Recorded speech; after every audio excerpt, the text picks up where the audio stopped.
So we're told when we come to a teaching lodge, the western doorway or the eastern doorway, when we get ready to enter, that you never stand in that doorway. You kind of look in, and you kind of hope somebody will see you there and wave you in.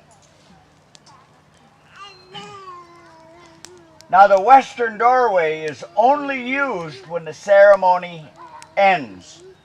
So when our gathering here comes to a conclusion on Sunday, we'll use that doorway. But we go to that doorway, face first, and then turn inward, turn back, and step out backwards.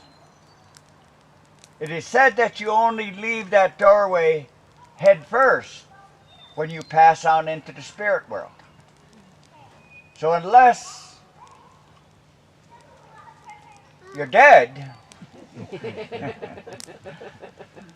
we don't go out head first. Now, I don't know, we may have some zombies here or whatever. I'm not really sure. I don't think so. Now, if you make a mistake, that's what these poles are for. If you make a mistake and you go out that doorway, you heard about purgatory, right? About 5,000 years in purgatory for making a mistake? Well, that doesn't happen here.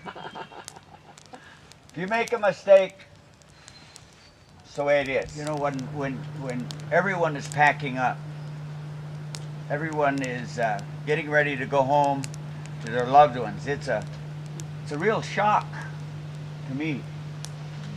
And I know to my wife. I mean, you just get to know people very, in some cases, very intensely. Because over the course of this very short time, people have really, in many cases, reached down deep into their heart and said things that were so powerful. Maybe things that we would never say for whatever reason. You know, the Matoto Swan is not a situation for me to test you, to test your physical strength. But I've always been told by the elders that it takes away the layers of humanity, of materialism. It slowly begins at each doorway, slowly begins to lift sometimes the burden of our everyday experience. And finally, what do we come to? We come to the soul. We come to that part that's really very humble. And we're all pretty much alike. And when that comes up, when that bubbles up to the surface, we have a humanity that's very beautiful. And sometimes we may think that our life just is this reservation. We may speak sometimes that this is everything. And in a sense it is. But when you can speak to people from all over the country that think a lot like you, you begin to realize that we are, in essence, just one huge family. Sort of like the medicine wheel story I told you. And being with you, I mean, inside that lodge, I mean, I know wherever I go that there's people that I would be willing to walk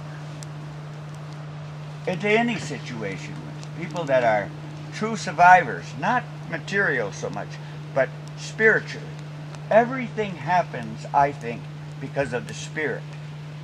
And I think Jim would attest to the fact that when you have this vision, it comes from the spirit. That is the basis of everything, is that spirit there. That's what makes it work. Things with no spirit don't last. So I'm very, very honored to be with all of you. Well, we have come to that time then when things come to an end. Or as such, end one thing, ready to begin another thing. What we say is Giwabamin Minawa. Giwabamin Minawa. It means I'll see you again sometime. maybe in the physical world, but certainly in the spiritual world. But we never say goodbye. Kiwabamin, Minuwa.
Thank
you for coming.